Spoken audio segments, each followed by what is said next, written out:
नमस्कार, good afternoon all of you. स्वागत है आप सबका इस डिजिटल ऑनलाइन प्लेटफॉर्म के अंतर्गत। और एक बहुत बढ़िया पहल जो है वो इस प्लेटफॉर्म के माध्यम से की जा रही है, जिसके अंतर्गत आप देखेंगे कि आरएएस और पीएसआई इन दो एग्जाम्स को लेकर के हम बात करेंगे। और बहुत सारी ऐसी चीजें हैं जो आप आरएएस के एग्जाम्स के साथ साथ आप पीएसआई के अंतर्गत उसको आप लेकर के चल सकते हैं। कुछ बच्चे ऑनलाइन क्लास के अंदर जुड़े हुए हैं। सुंदरलाल नमस्कार, राज मेघवंशी, सुंदरलाल मीना, सभी को नमस्कार। मेरा नाम है अंकुर और मैं आपको इतिहास विषय को लेकर के जो चीजें हैं उस पर मैं बात करूंगा। क्या क्या चीजें हमारी हम और बेटर कर सकते हैं, है ना, और किस तरीके से अपन तैयारी करें कि दोनों चीजें हमारी पैरेलल चलती रहे। तो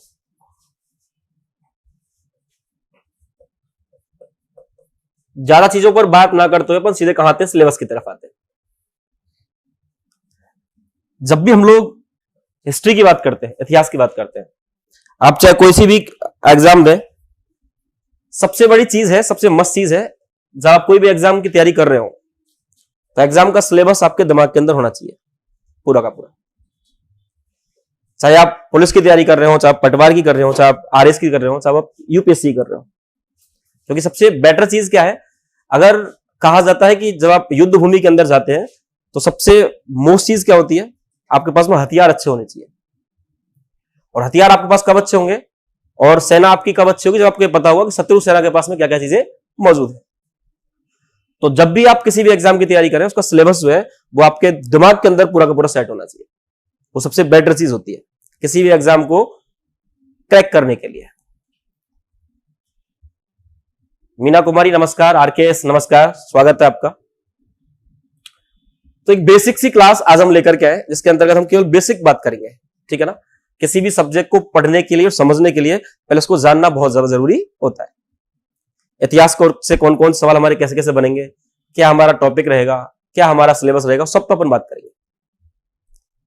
तो एक तो जो बच्चे ऑनलाइन के अंतर्गत हैं वो क्लास को शेयर भी कर दें और सीधे अपन अब टॉपिक पर ही आते हैं डायरेक्टली। आज हम बेसिक बात करेंगे केवल, ठीक है ना। आज हमारी ये पहली क्लास है तो आज अपन बेसिक से लेके चलेंगे चीजों को। इतिहास से हमारा तात्पर्य सीधा सीधा क्या होता है, अतीत के अंतर्गत घटित होने वाली घटनाओं को हम क्या कहेंगे, इतिहास। लेकिन मेरा एक सवाल है, क्या अतीत में घटित होने वाली सारी घटनाओं को हम लोग इतिहास कहेंगे? नहीं। इस बात का मतलब यह हुआ कि अतीत में जितनी सारी घटनाएं घटित हुई हैं उन सबको हम इतिहास नहीं मानेंगे। हम सिर्फ उन घटनाओं का इतिहास मानेंगे जिनका कोई ना कोई निश्चित क्या मिलता है, स्रोत मिलता है। इतिहास के अंदर सिर्फ उन्हीं घटनाओं को शामिल किया जाएगा जिनका कोई ना कोई निश्चित स्रोत मिलता है। क्योंकि इतिहास के अंतर्गत तो, अतीत के अंतर्गत तो हमारे दादा, आपके दादा, सबके दादा रहे, लेकिन क्या उनके इतिहास के अंदर पढ़ते हैं क्या? नहीं पढ़ते। लेकिन हाँ, अगर उन्होंने खानवा का युद्ध लड़ा होता, अगर उन्होंने पानीपत का युद्ध लड़ा होता, हमारे पास वो भाला मौजूद होता, या हम ये दिखा पाते कि उस समय का स्रोत जो है वो हमारे पास मौजूद है, तो हम उन चीजों को कहां पढ़ते, इतिहास के अंतर्गत पढ़ते। तो एक बेसिक सी बात जो आपको समझनी है, वो बेसिक बात क्या है कि इतिहास अतीत के अंतर्गत घटित होने वाली उन घटनाओं का लेखा जोखा है जिनका कोई ना कोई निश्चित स्रोत मिलता है। उन घटनाओं को हम किसके अंदर रखेंगे, इतिहास के अंतर्गत रखेंगे। स्रोत की अगर हम बात करें तो आप आगे जाकर के 3 स्रोत पढ़ेंगे, जिनमें पहला स्रोत है पुरातात्विक स्रोत, दूसरा है साहित्यिक स्रोत और तीसरा है विदेशी यात्रियों के विवरण, आर्कियोलॉजिकल सोर्सेस, लिटरेचर सोर्सेस और विदेशी यात्री। इस इतिहास को अपन 3 कालों के अंतर्गत भी पढ़ेंगे, ठीक है ना। इन 3 कालों में आप देखोगे प्रागैतिहासिक काल, आद्य ऐतिहासिक काल और ऐतिहासिक काल, इन 3 कालों के अंतर्गत बांटा गया किसको, इतिहास को।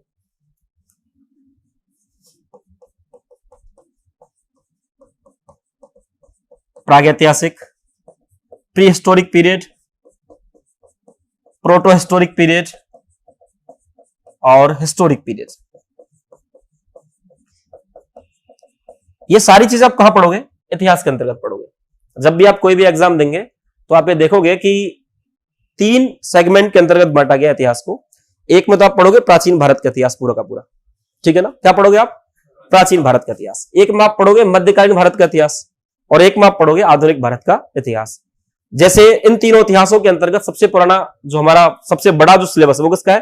प्राचीन भारत का इतिहास है। ऐसे ही प्राचीन भारत के इतिहास को भी अपन 3 कालों में बांटेंगे, प्रागैतिहासिक काल, आद्यैतिहासिक काल और ऐतिहासिक काल। आज से अगर मुझे 10,000 साल पहले क्या हुआ है, 50,000 साल पहले क्या हुआ है, या 1,00,000 साल पहले क्या हुआ है, अगर ये मुझे जानना है तो मैं किन चीजों के माध्यम से जान पाऊंगा? स्रोतों के माध्यम से। सिंपल सी बात है। अगर मेरे पास में स्रोत मौजूद नहीं है तो मैं उस चीज के बारे में जान ही नहीं सकता। और आप सबको पता है कि जो साहित्यिक स्रोत है हमारे ये वाले, आज से लगभग अगर हम बात करें मोटी मोटी तो आज से 5,000 साल पहले मानव ने किसका आविष्कार किया है? लिपि का। मानव को पहली बार लिखना और पढ़ना कब आया? आज से मात्र 5,000 साल पहले। लेकिन क्या मानव का इतिहास जो है वो केवल 5,000 साल का ही है क्या? नहीं, मानव का इतिहास जो है वो कईयों लाखों वर्षों का है। तो उस कईयों लाखों वर्षों को अगर आपको जानना है तो लिटरेचर सोर्सेज के अलावा, साहित्यिक सोर्सेज के अलावा आपको अन्य स्रोतों की आपको मदद लेनी ही पड़ेगी। तो 3 किताब हमारी हो गई, प्राचीन भारत का इतिहास, मध्यकालीन भारत का इतिहास और आधुनिक भारत का इतिहास। आरएएस के अंतर्गत आपकी 3 चरणों के अंतर्गत आपकी एग्जाम होती है, प्रारंभिक चरण, मुख्य चरण और साक्षात्कार। सबको पता है बात? अगर हम बात करें केवल आरएएस को लेकर के तो कितने चरण होंगे इसके अंतर्गत? 3। हालांकि सबको पता भी है ज्यादातर को। प्रारंभिक परीक्षा, मुख्य परीक्षा और साक्षात्कार। हम केवल हिस्ट्री को लेकर के इसमें बात करेंगे। 3 चरण हो गए पर प्रारंभिक, प्री इसको आप बोलते हो, मेंस इसको आप बोलते हो और इंटरव्यू। प्रारंभिक परीक्षा के अंतर्गत आप देखोगे कितने क्वेश्चन आएंगे इसमें? केवल 150। प्री में तुम्हारे कितने सवाल आएंगे? 150। और ये जो 150 सवाल हैं ये कितने नंबर के आएंगे? 200। लेकिन ये केवल क्वालिफाइंग मार्क्स इसके अंतर्गत आपको लाने हैं। मिनिमम पासिंग मार्क्स जो है वो आपको लाने हैं इसके अंतर्गत। मेंस की अगर आप बात करें इसके अंतर्गत आपके 4 पेपर होंगे। कितने पेपर होंगे? 4। और हर पेपर जो है वो कितने कितने नंबर का होगा? 200-200 का होगा। ये तो हुआ आपका आरएस का सिलेबस। और मोटी मोटी अगर हम बात करें राजस्थान इतिहास, राजस्थान का इतिहास, कला संस्कृति और भारत का इतिहास, इन दोनों को अगर हम मिला दें तो लगभग 25 से 26 सवाल आरएएस की एग्जाम्स के अंतर्गत आपसे पूछे जाते हैं प्री के अंतर्गत। अगर हम किस किस को मिला दें इतिहास के अंतर्गत, आप देखोगे तो इसको 2 पार्टों में पढ़ते हैं। एक पार्ट के अंतर्गत तो आपका क्या आ जाएगा? राजस्थान का इतिहास, कला व संस्कृति, जैसे कैलाश सर पढ़ेंगे, ठीक है ना। और एक जो आपका बच गया दूसरा वाला पोर्शन जो है वो है आपका भारत का इतिहास, है ना। और इस भारत के इतिहास को आप कितनी बुक्स के अंतर्गत पढ़ेंगे? 3 के अंतर्गत पढ़ेंगे। पहला क्या है? प्राचीन भारत। दूसरा क्या है? मध्यकालीन भारत। और तीसरा क्या है? आधुनिक भारत। 3 किताबों में पढ़ना है। प्राचीन भारत के अंतर्गत आप उन चीजों को पढ़ोगे कि कैसे मानव जो है वो एक जंगली और आदिम अवस्था से आकर के और धीरे धीरे धीरे धीरे एक खुद के कल्चर को डेवलप करता हुआ और नगरीय सभ्यता की तरफ आगे बढ़ता है। इसके अंतर्गत आप पढ़ोगे सिंधु घाटी सभ्यता जो कि भारत की पहली नगरीय सभ्यता है। इसी के अंतर्गत आप पढ़ोगे मात्र सत्तात्मक समाज। इसी के अंतर्गत आप पढ़ोगे कांस्ययुगीन सभ्यता। कौन सी सभ्यता के अंतर्गत? सिंधु घाटी सभ्यता के अंतर्गत। आप ये देखोगे कि विश्व की 4 प्राचीनतम सभ्यताओं में से एक सभ्यता किसकी मानी गई है? हमारी। इसका नाम क्या है? सिंधु घाटी सभ्यता। कश्मीरी पंडित, गुड इवनिंग। आरकेएस, एक पार्ट राजस्थान और एक भारत। बिल्कुल मिडाइवल से ज्यादा सवाल नहीं आते। अगर हम सवालों की तुलना करें और पिछले वाले पेपर्स को उठा करके देखें तो ज्यादातर जो सवाल पूछेंगे वो आधुनिक भारत से पूछेंगे। प्राचीन भारत और मध्यकालीन भारत का वेटेज जो होता है वो लगभग आधा होता है और मॉडर्न का जो वेटेज है वो लगभग उसका आधा होता है, अकेले का ही। तो ज्यादा सवाल हमारे कहां से आते हैं? आधुनिक भारत से आते हैं। आप पिछले वाले जो पेपर से आपको उठा के देखो, जब भी आप कोई भी एग्जाम्स की तैयारी कर रहे हो सबसे मस्त चीज क्या होती है कि आप उन जो क्वेश्चन से पुराने वाले, वो जब तक आप सॉल्व नहीं करोगे आपको पता ही नहीं चलेगा पेपर के स्टेप से आ रहा है, कौन सा टीचर में किस स्टेप से पढ़ा रहा है। तो मस्ट चीज क्या है, सबसे ज्यादा जरूरी चीज क्या है कि आप वो पुराने वाले सवाल जो है, क्वेश्चन पेपर जो है, वो सारे सॉल्व करें एक बार। सिलेबस तो इंपॉर्टेंट है ही, ये दोनों चीजें बहुत ज्यादा इंपॉर्टेंट है किसी भी एग्जाम के लिए। तो प्राचीन भारत सिंधु घाटी सभ्यता के अंतर्गत आप देखोगे, उसके ठीक 250 साल के बाद में, सिंधु घाटी सभ्यता के ठीक 250 साल के बाद में आप एक ऐसी सभ्यता देखोगे जहां हम लोग नगरीय सभ्यता से और वापस से कहां गए, ग्रामीण सभ्यता के अंतर्गत आ गए, 1500 से और 600 ईसा पूर्व तक, जिसको अपन लोग 2 हिस्सों के अंतर्गत पढ़ेंगे, ऋग्वैदिक काल और उत्तर वैदिक काल। वैदिक सभ्यता के बाद आप देखोगे जैसे उत्तर वैदिक काल समाप्त होगा, हम लोग कहां पहुंच जाएंगे, हम लोग पहुंच जाएंगे द्वितीय नगरीकरण की तरफ। भारत का पहला नगरीकरण कौन सा है, सिंधु घाटी सभ्यता वाला। और सेकंड नगरीकरण कौन सा है, जब हम लोग जनपदों से और किसके अंतर्गत सीधे पहुंच जाएंगे, महाजनपदों में पहुंच जाएंगे। और वहां पर आप पढ़ोगे क्या, 16 महाजनपद। नाम सुने ना, काशी, कौशल, अंग, मगध, वत्स, बज्जी, चेदी, ये सब क्या है, ये प्राचीनतम महाजनपद है जो आप पढ़ोगे 2 पोर्शंस के अंतर्गत आप पढ़ोगे। एक तरफ चल रहा होगा इसी दौर के अंतर्गत जैनिज्म और बौद्धिज्म। महावीर स्वामी ने कौन सा धर्म के संस्थापक है, महावीर स्वामी जैन धर्म के वास्तविक संस्थापक कहे जाते हैं, कौन, महावीर स्वामी। यहां पर मैंने एक बात बोली है, वास्तविक संस्थापक। संस्थापक अगर पूछा जाए तो ऋषभदेव। जैन धर्म या परंपरा में टोटल तीर्थंकर कितने माने गए हैं, 24 में अंतिम कौन है, महावीर स्वामी। उसके बारे में अपन को पढ़ना है। ठीक वैसे ही बौद्ध धर्म के अंतर्गत आप देखो कि गौतम बुद्ध जो है वो किसके संस्थापक हैं, बौद्ध धर्म के। इधर की तरफ जो ये 16 महाजनपद हैं, इनकी सूची आप पढ़ोगे जैन ग्रंथ भगवती सूत्र में और बौद्ध ग्रंथ अंगुत्तर निकाय के अंतर्गत, समझ रहे ना। और इन 16 महाजनपदों में से एक महाजनपद ऐसा है जो सबसे बड़े महाजनपद के रूप में एक बहुत बड़े साम्राज्य की स्थापना करेगा। उसका नाम क्या है, मगध महाजनपद। और इस मगध महाजनपद के अंतर्गत आप पढ़ोगे हर्यक वंश, शिशुनाग वंश, नंद वंश और अंतिम नंद शासक घरानंद की हत्या कर देगा कौन, चंद्रगुप्त मौर्य। और कौन सा साम्राज्य की स्थापना करेगा, मौर्य साम्राज्य। तो आप लोगों ने सबसे पहले सिंधु घाटी सभ्यता, वैदिक सभ्यता, फिर आप देखोगे महाजनपद काल, इसी दौर के अंतर्गत आप देखोगे जैन धर्म और बौद्ध धर्म।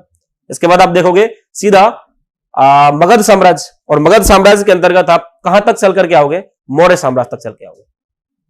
और जैसे ही आप मौर्य साम्राज्य के अंतर्गत प्रवेश करेंगे, आप वहां पर 2-3 इंपॉर्टेंट शासक जो है उनके बारे में पढ़ोगे। चंद्रगुप्त मौर्य, आपको पता होगा कि अशोक से पहले अभिलेख लिखवाने की परंपरा जो है वो किसने स्टार्ट कर दी थी, चंद्रगुप्त मौर्य ने। लेकिन यहां से एक सवाल पूछ जाता है बहुत बार, अभिलेख लिखवाने की परंपरा लगातार किसने स्टार्ट की, क्रम से, तो राइट आंसर क्या होगा, अशोक। लेकिन अशोक से पहले के भी कितने अभिलेख मिलते हैं अपन को, 2 अभिलेख मिलते हैं। अशोक का दादा कौन है, चंद्रगुप्त मौर्य। अशोक के पिता कौन है, बिंदुसार, और बिंदुसार के भी पिता कौन है, चंद्रगुप्त मौर्य। आप 2 अभिलेख पढ़ोगे, महास्थान अभिलेख और सोहेगौरा अभिलेख, जिनसे बहुत बार सवाल पूछा गया है कि भारत के उन अभिलेखों का नाम बताइए जिनमें अकाल के समय अन्न वितरण करने का उल्लेख मिलता है। तो कौन कौन से है वो, महास्थान अभिलेख और सोहेगौरा अभिलेख। सोहेगौरा मिला कहां से मिला है, उत्तर प्रदेश से, याद रखना। सोहेगौरा कहां से मिला है, उत्तर प्रदेश से। और महास्थान कहां से मिला है, बांग्लादेश से मिला है। तो जब तक ये पूरा का पूरा जो स्टोरी है ये कहां पर नहीं बैठेगी, दिमाग के अंतर्गत नहीं बैठेगी। यही तरीका आप हिस्ट्री के अंतर्गत फॉलो कर रहे हैं, यही तरीका आप कहां पर रखें, पॉलिटिकल के अंतर्गत रखें, यही ज्योग्राफी के अंतर्गत रखें। चीजों को जब तक आप स्टोरी के रूप में पढ़ोगे नहीं ना, तब तक मजा ही नहीं आएगा आपको। पहले उसका एक बेसिक खाका जो है वो कहां सेट होना चाहिए, दिमाग के अंदर सेट होना चाहिए। और हमारी जो मूल चीज रहेगी यहां पर वो यही रहेगी कि अपन बेसिक से बच्चे को स्टार्ट करें और बेसिक से लेकर के फिर धीरे धीरे वो डिफिकल्ट चीजों तक आगे बढ़े। भाई ओवरऑल आप प्री पास करके तो आप सीधे डायरेक्ट आरएस नहीं बन सकते। प्री के बाद में आपको मेंस निकालना पड़ेगा, और मेंस के लिए क्या चाहिए, आपकी राइटिंग स्किल्स बहुत अच्छी होनी चाहिए। आपके पास में वर्ड वोकेबलरी जो है, शब्द भंडार जो है बहुत अच्छा होना चाहिए। हमारे यहां राजस्थान के अंतर्गत आप देखोगे आरएस मेंस में 3 चरणों के अंतर्गत आपके सवाल पूछे जाते हैं, 15 शब्दों के अंतर्गत, 50 शब्दों के अंतर्गत और 100 शब्दों के अंतर्गत। ठीक है ना। तो प्री और मेंस दोनों को आपको साथ लेकर ही चलना पड़ेगा जब भी आप आरएस की तैयारी कर रहे हैं तो। और अगर आप दोनों चीजों को देखें पीएसआई और आरएएस, तो ज्यादा अंतर दोनों सिलेबस के अंतर्गत है भी नहीं। वही टॉपिक आपको कहां पढ़ने पड़ रहे हैं? आरएएस के अंतर्गत पढ़ने पड़ रहे हैं, और वही टॉपिक आप कहां पढ़ रहे हो? पीएसआई के अंतर्गत पढ़ रहे हो। तो तैयारी बड़ी करो ना, छोटी तैयारी तो अपने आप हो जाएगी। जब आप आरएएस की तैयारी तक लेकर के चलोगे तो आप आराम से क्या निकाल सकते हैं? पीएसआई आप आराम से निकाल सकते हैं। जब आप 90 नंबर का टारगेट रखते हैं किसी एग्जाम के अंतर्गत, तब जाकर के आपको कितने आते हैं? 70 से 80। लेकिन टारगेट कैसा रखना पड़ेगा? बड़ा।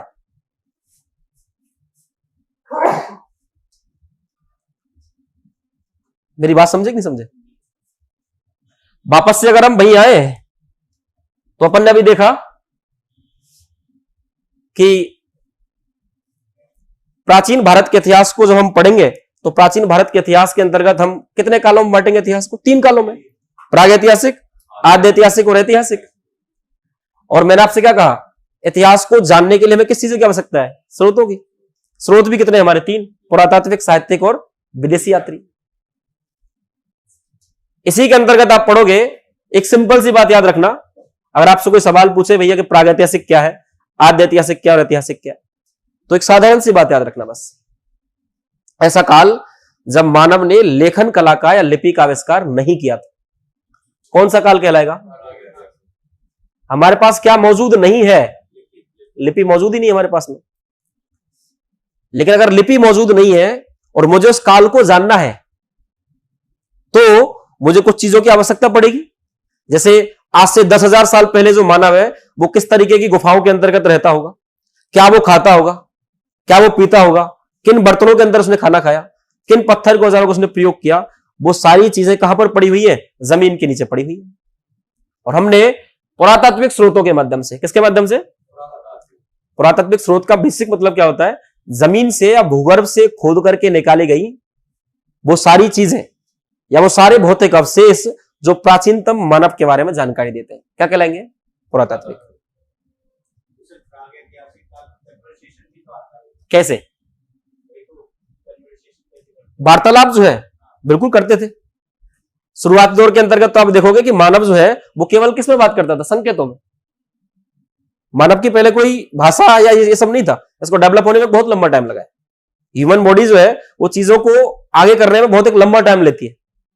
आज आप जितने सारे चीजें देख रहे हो ना, ये बड़े बड़े बहुमंजिला मकान, ये पंखा, यहां पर ये टेबल्स लगी हुई है खूब सारी, पीछे आप एलईडी देख रहे हैं।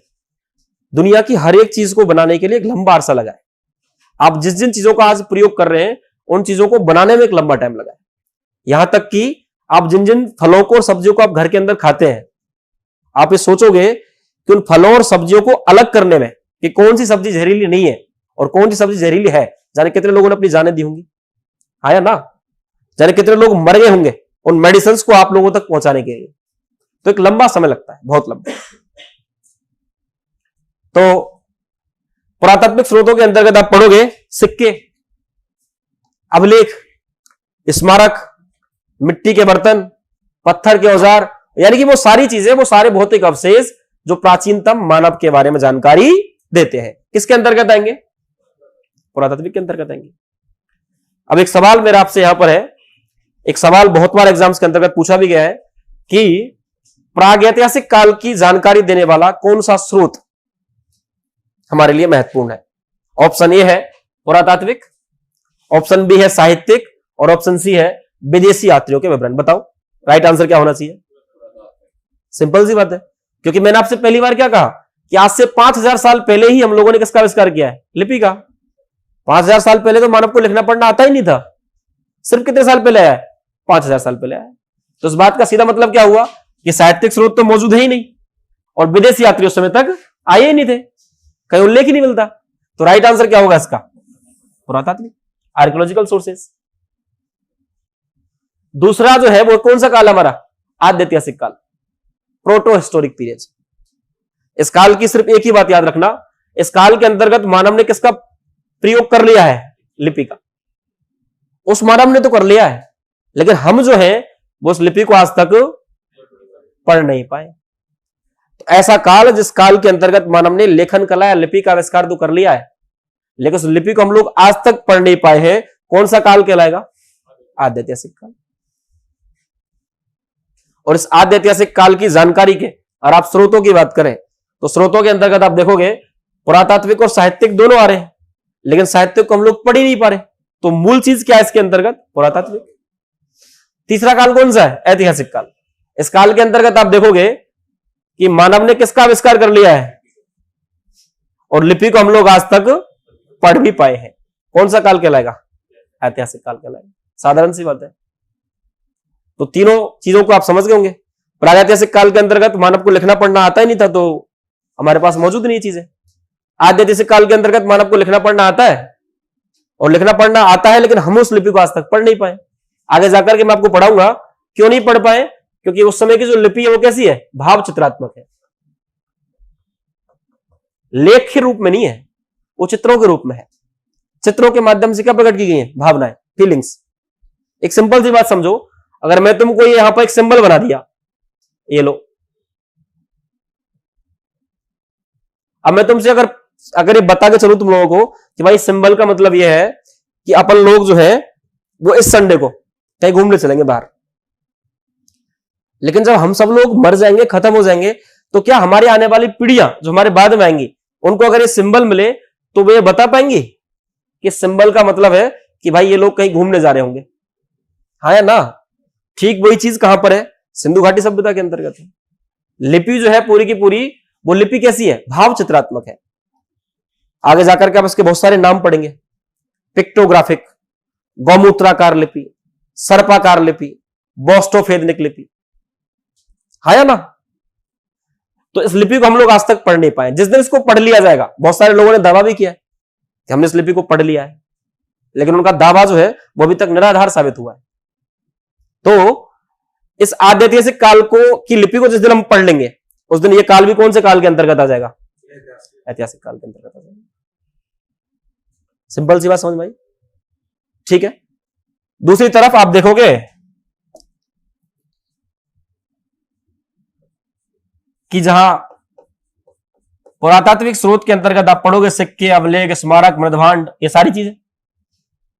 अब मुझे कोई बताएगा तुम लोगों में से कि सर सिक्के अगर हमें कहीं के मिल गए तो सिक्कों से हमें कैसे प्राचीनतम भारतीय इतिहास के बारे में हम जानेंगे? अभिलेख अगर मिल गए तो कैसे जानेंगे? कैसे जानते हैं बताओ? कॉइन्स जो आप देखते हो अभी, उस सिक्के के ऊपर बहुत सारी चीजें लिखी होती हैं। जैसे आपको बताऊं, एक सिक्का है, इस पर आपको लिखा हुआ है 5 रुपया, लिखा हुआ है ना। इस सिक्के के अंतर्गत आप देखोगे नीचे अशोक स्तंभ बना हुआ है। अशोक स्तंभ के जस्ट नीचे क्या लिखा हुआ है? सत्यमेव जयते। इधर डेट भी लिखी हुई है और पीछे की तरफ लिखा हुआ है भगत सिंह जन्म शताब्दी वर्ष, यानी कि जब भगत सिंह का जो बर्थ हुआ था उस टाइम का ही सिक्का है। उनकी शताब्दी समारोह के अंतर्गत सिक्का चलाया है भारत सरकार ने। तो 5-6 चीजों की जानकारी हमको ही यहां से। कोई भी सिक्का जब हमको मिलेगा तो सिक्के से अपन को राजनीतिक स्थिति, आर्थिक स्थिति, धार्मिक स्थिति और सांस्कृतिक स्थिति के बारे में जानकारी मिलती है। सिंपल चीजों में समझाऊं और देखो, अगर ये सिक्का कहीं से हमको कोई सिक्का मिला है और वो गोल्ड का है, किसका है? सोने के। हमको बहुत सारे सिक्के मिले, राज्य की आर्थिक स्थिति कैसी रही होगी? अच्छी या बेकार? बढ़िया रही होगी। कहीं से हमको चांदी का सिक्का मिला है तो थोड़ी सी डाउन रही होगी, तांबे का मिला है तो और भी डाउन रही होगी, और बहुत जगहों पर सिक्कों के अंतर्गत ही मिलावट देखने को मिली है तो बहुत ही ज्यादा बेकार रही होगी। पता चला कि भाई किसी भी राज्य की आर्थिक स्थिति क्या रही होगी। राजनीतिक की अगर हम बात करें तो आप देखोगे कि जहां जहां पर हमको सिक्के मिलेंगे वहां वहां पर हमें पाएंगे कि उस जगह पर उस राजा का राजनीतिक विस्तार रहा होगा। गुप्तकालीन सोने के सिक्कों का सबसे बड़ा ढेर एक जगह है भरतपुर में, बयाना, वहां से मिला है। तो उस बात से अंदाजा लगा सकते हैं कि गुप्तकालीन शासकों का जो राज्य विस्तार है वो वहां तक रहा होगा। हाँ या ना? एक और चीज, जितने सारे आप सिक्के पढ़ोगे उन सारे सिक्कों के ऊपर राजा का नाम, राजा की उपाधि, यहां तक कि राजा का कोई ना कोई धार्मिक चिन्ह जो है वो भी वहां पर मौजूद होगा। तो जो राजा का धार्मिक चिन्ह होगा, अमूमन उससे हम ये मान सकते हैं कि राज्य का जो धार्मिक आधार है वो क्या रहा होगा। भगवान शिव का अगर कहीं चित्र लगा हुआ है सिक्के के अंतर्गत तो आप देखोगे कि जो राजा है वो कौन से धर्म को मानता होगा? शैव धर्म को मानता होगा। कहीं पर महिषासुर मर्दनी का है तो आप देखोगे कि शाक्त धर्म को वो लोग मानते होंगे। मामराज बोल रहे हैं नील की खेती, बिल्कुल नील की खेती के लिए बयाना बहुत फेमस था प्राचीन भारत के अंतर्गत, ठीक है ना। तो सिक्कों से हमको क्या पता चली, राजनीतिक स्थिति पता चली, आर्थिक पता चली, ठीक है ना। कल्चर की बात करें, सांस्कृतिक की बात करें तो आप देखोगे कि एक राजा हुआ है गुप्त काल के अंतर्गत, समुद्रगुप्त, नाम सुना तुम सब लोगों ने, जैसे भारत का नेपोलियन कहते हैं, है ना। विंसेंट स्मिथ साहब क्या कहते हैं उसको, भारत का नेपोलियन कहते हैं। अपने जीवन काल के अंतर्गत 100 युद्ध करेगा और 100 के 100 युद्ध जीतेगा। इसके कुछ सिक्के मिलते हैं जिनमें एक सिक्का मिलता है समुद्रगुप्त का जिसमें उसे बीना बजाते हुए दिखाया गया है।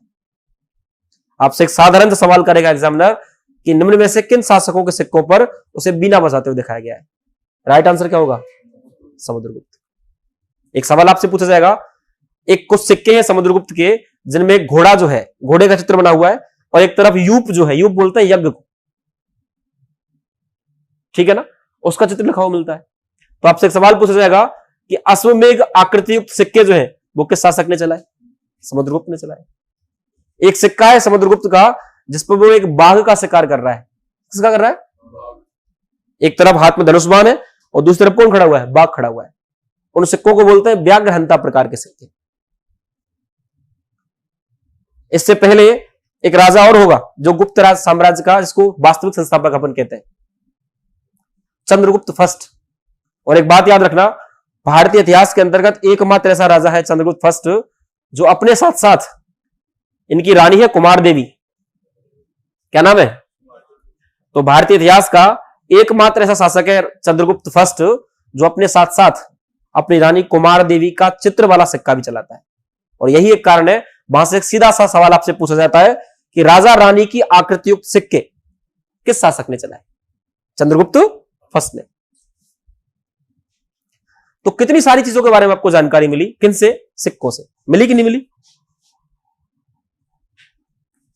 इतिहास कहीं पढ़ा हुआ थोड़ी मिला है, हम लोगों ने खुदाई की, हम लोगों को बहुत सारा साहित्यिक स्रोत मिला, उन सबको हमने कंपाइल किया, पढ़ा, और तब जाकर के आप उस चीजों को पढ़ते हो। आपको कैसे पता चलता नहीं तो कि बाबर के बाद में हुमायूं आया, हुमायूं के बाद में अकबर, अकबर के बाद में जहांगीर, जहांगीर के बाद में शाहजहां, और शाहजहां के बाद में औरंगजेब? कैसे पता चलेगा? ऐसे पता चलेगा। तो प्राचीन भारत के अंतर्गत आप सिलेबस में अभी जो मैं बता रहा था आपको, उसमें पहला तो क्या अपना पुरातात्विक स्रोत, ये तो हम अपन इसमें ये पढ़ेंगे चीजें, केवल बेसिक क्लास है आज ये, है ना, ताकि हम उस थोड़े थोड़े पहलुओं को बस टच कर सकें। एक माइंड मैप जो हल्का हल्का कहां बैठ सके, अपने दिमाग के अंतर्गत बैठ सके। बिल्कुल मामराज बोल रहे हैं मेगास्थनीज इंडिका लिखिए, बिल्कुल लिखिए।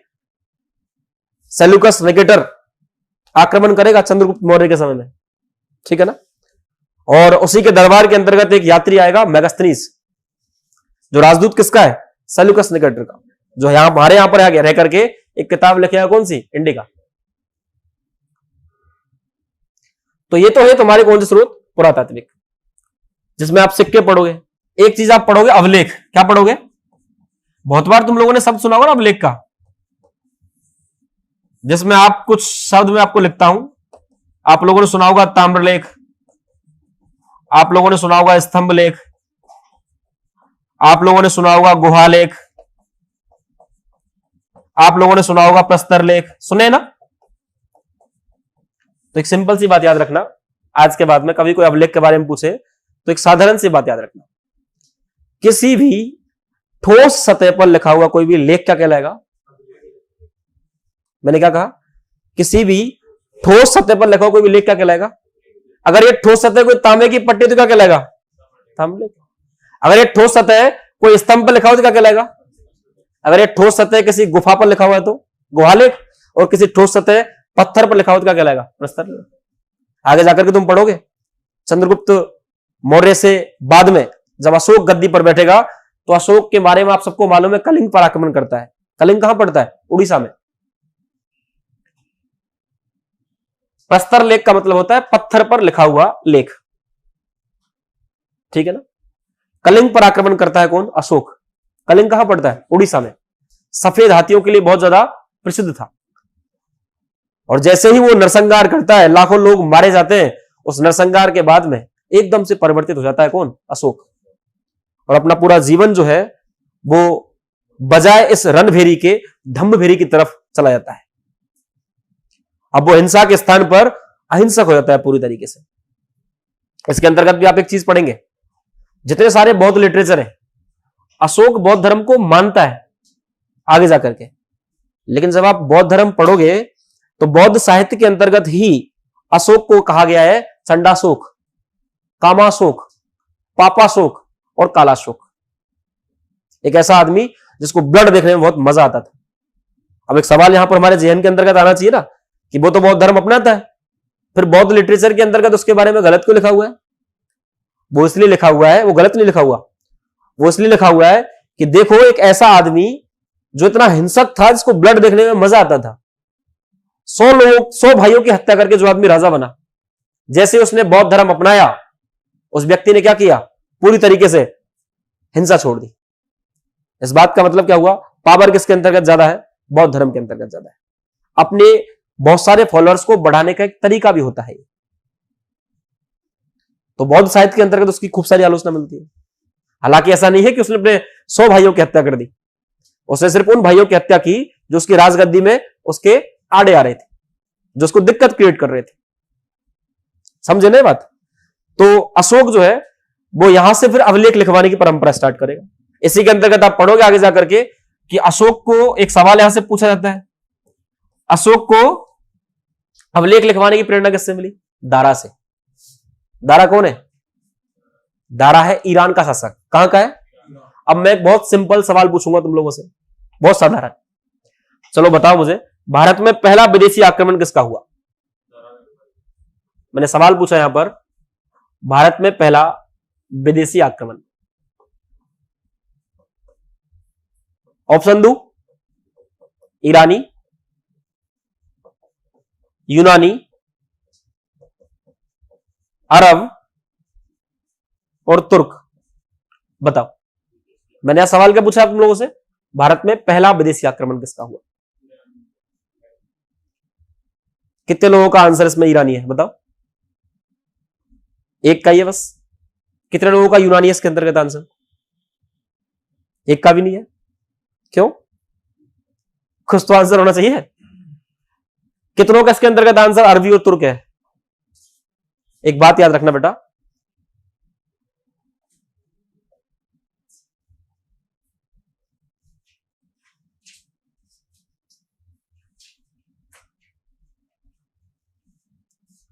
जब आप पढ़ोगे ना इंडियन मैप को,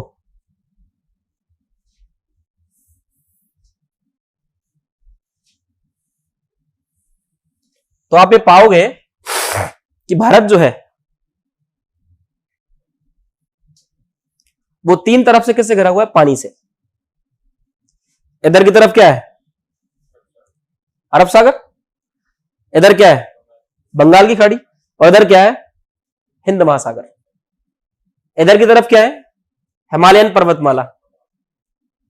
यानी कि हम 3 तरफ से पानी से और एक तरफ से हिमालय पर्वतमाला से सेफ है। ये तो हमें प्रकृति ने ही अधिकार दिया है। एकमात्र जगह जो हमारी बच गई, जिसकी तरफ हमारे प्राचीनतम शासकों ने कभी ध्यान ही नहीं दिया, केवल चंद्रगुप्त मौर्य को छोड़ करके, वो जगह कौन सी है? उत्तरी पश्चिमी भारत, ये वाला क्षेत्र। और याद रखना, हिंदुस्तान में जितने सारे आक्रमण होंगे वो कहां से होंगे? इस जगह से। शक आएंगे, पहले तो ईरानी आएंगे, यूनान के अंतर्गत सिकंदर आएगा, वो भी किससे आएगा? इस रूट से आएगा। ईरानी, यूनानी, शक, हून, कुषाण, मंगोल, अरब और तुर्क, सारे आक्रमण कहां से होंगे? उत्तरी पश्चिम भारत से। पहाड़ तो यहां पर भी है, लेकिन पहाड़ों के बीच में कुछ दर्रे हैं। आप लोगों ने नाम सुना होगा ना दर्रों का। दर्रा किसको बोलते हैं? 2 पहाड़ों के बीच का तंग रास्ता क्या कहलाता है? दर्रा। इन दर्रों में आप पढ़ोगे बोलन दर्रा, इन दर्रों में आप पढ़ोगे खैबर दर्रा, इन दर्रों में आप पढ़ोगे गोमल दर्रा। 2 पहाड़ों के बीच का तंग रास्ता क्या कहलाता है? पासेज कहलाता है, दर्रा। हमारे भारत की जो वैज्ञानिक सीमा है वो क्या है? हिंदू कुश पर्वत। और जब तुम देखोगे, जब हम चंद्रगुप्त मौर्य पढ़ेंगे ना, तो तुम देखोगे कि चंद्रगुप्त मौर्य की शादी होगी, विवाह होगा किसके साथ में? सेल्यूकस निकेटर की बेटी है हेलेना के साथ में। और फिर 4 प्रांत जो है वो दहेज में मिलेंगे किसको? चंद्रगुप्त मौर्य को। लड़के वाले तो हमें ना भाई, तो दहेज में किसको मिलेगा? हमको मिलेगा, चंद्रगुप्त मौर्य को मिलेगा। दहेज में 4 प्रांत मिलेंगे, एरिया, अराकोसिया, जेड्रोसिया और पेरिपोलिसडाई। और जब ये चारों प्रांत मिल जाएंगे तो भारत का एकमात्र शासक जिसने वैज्ञानिक सीमा को टच किया है वो कौन है? चंद्रगुप्त मौर्य। अंतरराष्ट्रीय बाराती बने हम पहली बार ऑफिशियली रूप से। बदले में सेल्यूकस निकेटर जो है उसको चंद्रगुप्त मौर्य 500 हाथी देगा गिफ्ट में। कुछ तो देना पड़ेगा भाई लड़की वालों को भी। तो जितने सारे हमारे अंदर यहां पर आक्रमण होंगे वो सब कहां से होंगे? इस रूट से होंगे। और एक बात याद रखना, सबसे पहला जो आक्रमण होगा वो किसका होगा? ईरानियों का। ईरानी अगर ऑप्शन में ना हो तो ऑप्शन में क्या होगा? फारस, फारस की खाड़ी, नाम सुना है ना? तो पहला आक्रमण किनका होगा? ईरानियों का। और ईरानियों में भी जो आक्रमण करेगा उसका नाम है दारा प्रथम। क्या नाम है? दारा फर्स्ट। और इस दारा फर्स्ट का सही नाम है डेसिडेरियस फर्स्ट। क्या नाम है इसका? डेसिडेरियस फर्स्ट। यह पहला आक्रमणकारी है जो हिंदुस्तान में आक्रमण करता है। आगे जाकर के आप देखोगे कि अशोक को अभिलेख लिखवाने की प्रेरणा भी किससे मिलेगी? दारा प्रथम से मिलेगी। दारा प्रथम पहला ऐसा व्यक्ति है जिसके अभिलेख मिलते हैं, ठीक है ना? और ईरान का शासक है। और इसने किया क्या था? अपना जो ये उत्तरी पश्चिम वाला हिस्सा है इसको जीत करके ईरानी साम्राज्य में मिला लिया था। और इसको अपने साम्राज्य का कौन सा हिस्सा बनाया था? 20वां। भारत का जो उत्तरी पश्चिमी क्षेत्र है ना, इसको ईरानी साम्राज्य का कौन सा हिस्सा बना लिया था? 20वां। और इस बात की जानकारी किससे मिलती है? तो दारा प्रथम के 3 अभिलेख हैं, पर्सिपोलस, बेहिस्तून और नक्शे रुस्तम। कौन कौन से? पहला कौन सा है? पर्सिपोलस। दूसरा कौन सा है? बेहिस्तून। और तीसरा कौन सा है? नक्शे रुस्तम। और इन अभिलेखों से हमको जानकारी मिलती है कि दारा प्रथम जो कि ईरानी था, फारस का था। और कौन से वंश का था यह सवाल पूछा गया है। हखामनी, याद रखना इसका वंश क्या है? हखामनी। और यह पहला ऐसा राजा है जो कहां पर आक्रमण करता है? हिंदुस्तान के अंदर आक्रमण करता है। तुम लोगों में से किसी ने 300 मूवी देखी है? नहीं देखी किसी ने भी? अरे बहुत शानदार मूवी है 300। उस 300 मूवी के अंतर्गत तुम देखोगे एक जगह है स्पार्टा। यूनान का नाम सुना है? यूनान में 2 बहुत बड़े बड़े नगर है, एथेंस और स्पार्टा। कौन कौन से? और इस स्पार्टा की एक खासियत है, इस स्पार्टा के अंतर्गत केवल वीर पुरुष जो है उन्हीं को ही जीने का अधिकार है। और कोई भी बच्चा अपंग या विकलांग पैदा हो गया तो पास में एक पहाड़ था, टाइग्रिस का पहाड़, वहां से उस बच्चे को फेंक देते थे। तो वो कहानी उन 300 जाबाजों की है। राजस्थान के अंतर्गत एक इतिहासकार आता है, इसका नाम है कर्नल जेम्स टॉड, जो एक किताब लिखता है the annals and antiquities of Rajasthan. और उस किताब के अंदर क्या लिखता है राजस्थान की धरती के बारे में? कि राजस्थान में ऐसी एक भी जगह नहीं है जहां पर लियोनाइडस जैसा वीर पुरुष पैदा ना हुआ हो। तो वो जिस लियोनाइडस की बात कर रहा है ना, ये लियोनाइडस कौन है? ये उस 300 मूवी का नायक है, हीरो है। और मैं ये बात यहां पर क्यों बता रहा हूं? इसलिए बता रहा हूं क्योंकि इसी दारा प्रथम का बेटा है वो जो ब्लेनस मूवी के अंतर्गत, उसका नाम क्या है? जरक्सिस, जो कईयों लाखों गुलामों की सेना लेकर के आक्रमण करता है किसके ऊपर? स्पार्टा के ऊपर। दारा का ही बेटा है वो कौन? जरक्सिस। तुम मूवी देखी होती तो पता होता तुम लोगों को। एशिया से बहुत सारे गुलाम इकट्ठे करेगा, किसको जीतने के लिए? यूनान को जीतने के लिए, स्पार्टा को जीतने के लिए। और मात्र 300 लोग क्या करते हैं? मुकाबला करते हैं उस पूरे का पूरा युद्ध का। तो हिंदुस्तान में पहला आक्रमण किसका हुआ है? ईरानियों का। इन्हीं को अपन लोग पर्सियंस भी बोलते हैं। क्या बोलते हैं इनको? पर्सियन बोलते हैं। पर्सियन ऑप्शन में ना हो तो फारसी बोलेंगे इसके ऑप्शन में, ठीक है ना? और राजा का नाम क्या है? दारा फर्स्ट। ये तो हुआ पहला आक्रमण। दूसरा आक्रमण किसका होगा? दूसरा होगा यूनानियों का। किसका होगा? तुम देखोगे एक छोटी सी उम्र का लड़का, अभी नया नया होगा ही है, और वो पूरे के पूरे विश्व को जीतने के लिए निकल पड़ता है। जैसे आप सब लोग किस नाम से जानते हैं? सिकंदर। हाँ, एक और बंदा होगा मध्यकालीन भारत के अंतर्गत जो खुद को कहेगा दूसरा सिकंदर। कौन? अलाउद्दीन खिलजी। सिकंदर ये साहनी, ये निकलता है सिकंदर यूनान से। और जब यहां आएगा हिंदुस्तान के अंदर तो ये देखेगा कि हिंदुस्तान के अंतर्गत पानी में कितना दम है। यहां की महिलाओं तक ने परेशान कर दिया तगस को सिकंदर ने। आठविक जनजाति की जो महिलाएं हैं, उन महिलाओं ने शस्त्र डालने से इनकार कर दिया था सिकंदर के सामने, और वो वीरतापूर्वक लड़ी। लेकिन कुछ ऐसे राजा भी आपको देखने को मिलेंगे जिन्होंने गुलामी की, जो बेवजह किसके पैरों में जाकर के गिर गए, सिकंदर के में। जैसे एक राजा है तक्षशिला का अंबी, वो बगैर किसी मुकाबले के गिर जाता है। लेकिन एक ऐसे राजा भी आप पढ़ोगे इसके अंतर्गत, जैसे एक राजा है पोरस, जिसने जब छोटी सी सेना के साथ में भी मुकाबला करने से हां बोल दिया था कि हाँ मैं मुकाबला करूंगा।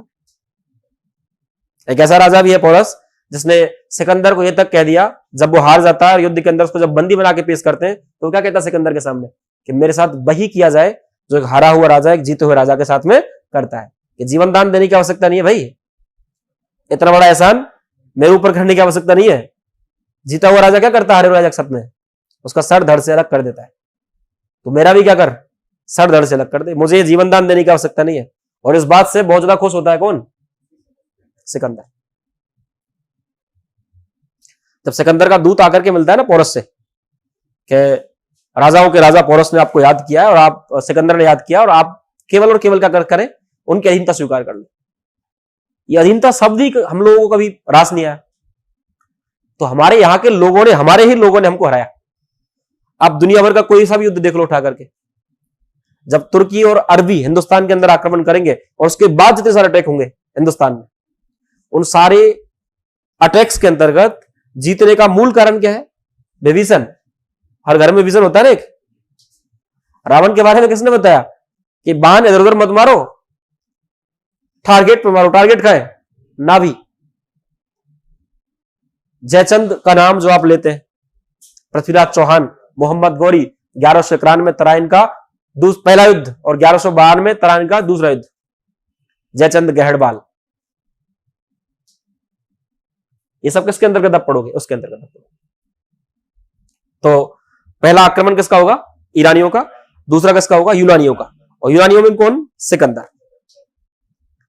तीसरा यूनानी आक्रमण होगा किसका पता है, सिकंदर का ही एक सेनापति है, सेल्यूकस निकेटर। ये कोई और नहीं है, ये सेनापति किसका है, सिकंदर का है, और नाम क्या है इसका, सेल्यूकस निकेटर। जब हिंदुस्तान के अंदर ये आता है तो यहां पर हालात चेंज हो जाते हैं। अब एक बात याद रखना, जब सिकंदर हिंदुस्तान में आक्रमण करेगा तो मगध साम्राज्य पर कौन सा राजा बैठा हुआ है, घरानंद बैठा हुआ है, जिसके बारे में कहते हैं सिकंदर की सेनाओं ने सुन रखा था कि बहुत विशाल आर्मी जो है उसके पास में है, और बहुत कठोर आदमी है, क्रूर आदमी, लाखों की सेना उसके पास में। जब पोरस जैसे राजा ने ही छक्के छुड़ा दिए, किसके, सिकंदर के, तो घरानंद तो बहुत बड़ी चीज है। और यही एक कारण है, यहां पर एक बात याद रखना, एक नदी है, नदी का नाम है बेपासा। तुम लोगों ने एक हीरोइन का नाम सुना है, बेपासा बसु का। तो ये जो बेपासा है ना, इस बेपासा का सही नाम क्या है, ब्यास नदी। क्या है, सिकंदर की सेनाएं ब्यास नदी से आगे बढ़ने से इनकार कर देती, और यह कहा जाता है सिकंदर जो कभी युद्ध के अंतर्गत हारा नहीं, वो आज अपनी सेनाओं के सामने हार जाता है, और यहां से वो डिसाइड करता है कि वो यहां से वापस चला जाएगा। 3 व्यक्ति और उसके साथ में आते हैं हिंदुस्तान में, ओनेसिक्रिटस, अरिस्टोबुलस और नियार्कस। ये किसके साथ आते हैं, सिकंदर के साथ आते हैं। समझ रहे हैं मेरी बात। तो जितना सारा विदेशी आक्रमण होगा कहां से होगा, इन उत्तरी पश्चिमी भाग से होगा, क्योंकि हम लोगों ने कभी भी इस एरिया को हम मजबूत करेंगे नहीं कभी भी। तुम लोग कर क्या रहे हो, घर का जो बड़ा हॉल है उसको तुमने बंद नहीं किया, तुम लोग छोटे छोटे हॉल्स को बंद कर रहे हो, और क्या चाह रहे हो कि घर के अंदर पानी ना घुसे। कैसे पॉसिबल है, बड़ी वाली नाली जो है वो तो खुली हुई है घर के अंदर, पहले बंद क्या करनी पड़ेगी, बड़ी नाली। लेकिन ध्यान नहीं दिया उस तरफ, और ध्यान नहीं दिया तो हम लोगों ने उसका क्या उठाया, खामियाजा उठाया। आज भी खामियाजा उठा रहे है ना। घर के अंदर आज भी विभीषण मौजूद है कि नहीं है। गांव में थोड़ी सी कोई मैटर होता है हल्का फुल्का, एक आदमी जो है, जैसे 2 भाइयों के बीच में आपस में लड़ाई हुई, आधा गांव एक भाई को सपोर्ट कर देगा, आधा गांव एक भाई को सपोर्ट कर देगा, और दोनों को क्या कहेगा, हम हैं तेरे साथ। कर दू तो केस, मर गया क्या तू, तेरे पास क्या नहीं है, आया ना। तो आज भी चीजें वही चल रही हैं। तो यहां पर ये बात समझ में आई। सबसे पहले आक्रमण किसका हुआ, ईरानियों का। वंश का नाम क्या बेटा, हखामनी। ईरानी ऑप्शन में ना हो तो पर्सियंस या फिर फारस। और एक बात और याद रखना, ईरानियों ने ही सबसे पहले हमारे भारत का नाम क्या रखा था, हिंदुस्तान। क्या रखा था, हमारे यहां पर एक नदी बहती है सिंधु, वैदिक काल की सबसे प्रमुख नदी कौन सी है, सिंधु। और एक बात तो याद रखना, ये जो सिंधु नदी है, फारसी लैंग्वेज के अंतर्गत सै का उच्चारण वहां पर करते नहीं वो लोग, वो सै को क्या बोलते हैं हमेशा, है। तो उन्होंने इसको क्या बोला, इंदु। पहले उन्होंने क्या बोला, इसको इंदु बोला, और इंदु ही आगे जाके क्या बना, हिंदुस्तान बना। यहां के जो लोग, यहां के जो निवासी हैं, उनको हिंदू कहा गया, और इस जहां पर जो आप रह रहे हो उस पूरे क्षेत्र को क्या कहा गया, हिंदुस्तान कहा गया। चीन के जो लोग हैं वो भारत को अलग ही नाम से पुकारते हैं। पता है किसी को नाम, चीनी क्या बोलते हैं भारत को, इंतु। पूछा क्या सवाल है, आरपीसी फर्स्ट ग्रेड के अंतर्गत पूछा गया सवाल है। ये चीनी जो लोग हैं वो भारत को क्या बोलते हैं, इंतु। नाम भी तो चीनी है ना, हाँ ना। आंख छोटी छोटी सी होती है, मिचमिची सी आंख के होते हैं, मिचमिची बोलते हैं ना इनकी आंखों को, चीनी, है ना। आज भी बार बार आ जाते हैं इधर की तरफ, फिर खदेड़ना पड़ता है, फिर जाते हैं वापस। तो इनका तो काम बहुत पहले से रहा है ये ऐसे ही ये लोग करते ऐसे ही थे, है ना। चीन के बारे में ये कहा जाता था पहले के टाइम के अंतर्गत कि वो एक सोया हुआ दानव है, उसे सोने दो। अफीमची थे एक नंबर के सारे चीनी। ब्रिटेन ने सबको किसकी लत लगा दी, अफीम की, टोटल अफीम के अंतर्गत पड़े रहते थे। एक और मुगल बादशाह होगा अफीम का बहुत बड़ा शौकीन, बताओ कौन, हुमायूं। 24 आवर्स भाई को अफीम चाहिए, 24 घंटे।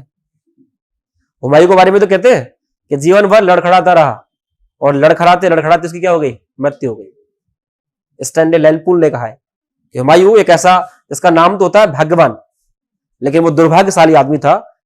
जीवन भर ठोकरें खाता रहा, और अंत में ठोकर खाते उसकी क्या हो गई, मृत्यु हो गई। शेर मंडल एक जगह है, और वहां पर एक लाइब्रेरी है, दीन पनाह है। उस दीन पनाह लाइब्रेरी की सीढ़ियों से गिर करके मर जाता है, कौन, हुमायूं। उससे पहले बेचारा 15 साल फारस और ईरान में चक्कर काटता है। शेरशाह सूरी का नाम सुना है ना, उसके साथ में चौसा का युद्ध और कन्नौज बिलग्राम का युद्ध होगा, जिसमें हार जाएगा। एक और कहानी तुम पढ़ोगे उसके अंतर्गत, एक निजाम नाम का भिस्ती होगा जो उसकी जान बचाता है, जो किसके सिक्के चलाता है, चमड़े के। भाई निजाम भिस्ती बेचारा, वो काम किसका करता है, चमड़े का, तो सिक्के किसके चलाएगा वो।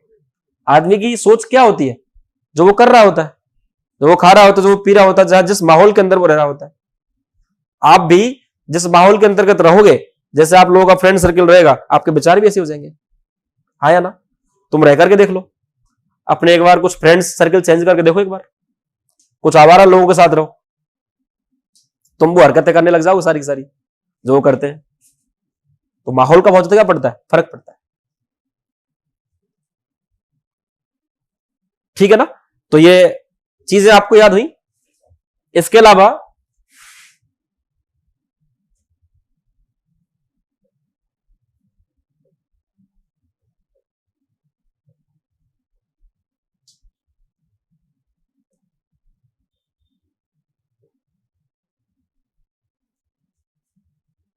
अभिलेख लिखवाने की प्रेरणा किससे प्राप्त करी अशोक ने, चंद्र दारा फर्स्ट से। उसके बाद तो लगातार अभिलेख मिलेंगे हमको। मैं बहुत सारी चीज आपको बताऊंगा। एक जगह ही हम लोग सारे सिक्के पढ़ेंगे, सबसे ज्यादा सिक्के किसने चलाए, पहली बार सोने का सिक्का किसने चलाया, ठीक है ना, पहली बार चांदी का गुप्त काल में किसने चलाया, ठीक है ना। एक राजा आप पढ़ोगे, चंद्रगुप्त द्वितीय विक्रमादित्य, ये जो नाम है ना विक्रमादित्य, ये बेसिकली नाम नहीं है, क्या है, हमारी उपाधि। और कहा जाता है टोटल कितने हुए, 14। टोटल 14 शासक हुए हैं जिन्होंने किसकी उपाधि धारण करी है? विक्रमादित्य की। अंतिम कौन सा होगा? हेमू, हेमचंद्र विक्रमादित्य। नमक व्यापारी, रेवाड़ी था, लेकिन नाक में दम कर दिया था किसकी में? अकबर की में। यहां होता है लक बेटा, यहां पर कहते हैं ना नसीब, किसका नसीब बेकार था? यहां पर हेमू का। नसीब बढ़िया किसका था? अकबर का। जब हुमायूं अपने चारों भाइयों के बीच में अपने हिस्से कर देगा साम्राज्य के, हुमायूं, कामरान, अस्करी, हिंदाल, सब बाबर के 4 बेटे हैं, और वो तीनों बाकी के जो है वो हुमायूं को विपरीत कंडीशंस के अंतर्गत भी मारने के अंतर्गत लगे होते हैं। अकबर को तो काबुल की दीवार पर उल्टा लटका देते हैं ताकि तोप जो चला रहा है हुमायूं वो तोप ना चलाए, लेकिन तब भी बच जाता है कौन? अकबर। हेमू के पास में सब चीज बढ़िया थी, सिर्फ क्या नहीं था? लक, नसीब नहीं था। और नसीब आपका कितना होता है? 0.001%। कहते हैं ना कि मेहनत करने से आपको हर चीज मिलती है। एक अंग्रेजी कहावत है, luck is not in your hand but work is in your hand. Luck can not make your work but work can make your luck. So always trust your work not your luck. लेकिन कहीं कहीं पर होता है कि नहीं होता है? सब बढ़िया चल रहा था, हेमू आराम से पराजित कर देता किसको? लेकिन गलती से क्या लग गया? एक तीर आकर के लग गया किसकी आंख में? हेमू की आंख में। और वहीं पर वक्त, हालात, जज्बात सब पलट गए, और आप देखेंगे कौन हार जाता है? हेमू। अगर ऐसा नहीं होता तो इतिहास के अंतर्गत एक नई चीज आपको देखने को मिलती। क्या? पूरा का पूरा मुगल वंश जो है अकबर के बाद में सब साफ। अकबर, जहांगीर, शाहजहां, औरंगजेब, औरंगजेब के बाद में उत्तरवर्ती मुगल काल, जिसमें आप पढ़ोगे रफीउद्दौला, रफीउद्दौला, मोहम्मद शाह रंगीला, फर्रुख सियर, जिसे कहा जाएगा घृणित कायर, ये सब साफ होते है ना? हाँ या ना? लेकिन चीजें नहीं चल पाई उस तरीके से। तो लाइफ में हमेशा कर्म जो है आपका, उसके ऊपर ज्यादा आपको ध्यान देना चाहिए। कहा है ना भागवत गीता में, कर्मण्ये बाधिकारस्ते मां फलेषु कदाचन। क्या करते रहो? कर्म करते रहो, फल की इच्छा मत करो, क्योंकि फल तो बाजार में बहुत है, मिल जाएंगे वो आपको वहां से। ये है। तो आज छोटी छोटी सी बातें हम लोगों ने की तुम लोगों से। आगे अपन और कंटिन्यू करेंगे क्लास को, तो और हम चीजों में बात करेंगे। अभी मेरी जो 5 से 7 क्लास रहेंगी, कम से कम 4 से 5 क्लास, वो बेसिक रहेंगी खाली, है ना? अपन छोटी छोटी चीजें पढ़ेंगे ऐसे ही, और घटनाओं को फिर एक दिन में ऐसा लूंगा कि जब हम पैरेलल 1 घंटे या 1.5 घंटे की जो क्लास होगी उसमें घटनाओं को एक साथ पढ़ेंगे, तो दिमाग के अंतर्गत एक जो चीज है वो बन जाएगी, थोड़ी सी स्टोरी टाइप के अंतर्गत। क्योंकि जब हमको पता होता है कि अब हमको ये चीज पढ़नी है, हमको ये चीज पढ़नी, वो ज्यादा बेटर रहता है। तो अपन कल वापस मिलेंगे, तब तक के लिए नेक्स्ट क्लास मेरी कल ही होगी, ठीक है ना? कल टाइम यही रहेगा, तो कल आप सब लोग उपस्थित हो जाए 4 से 5 के बीच में।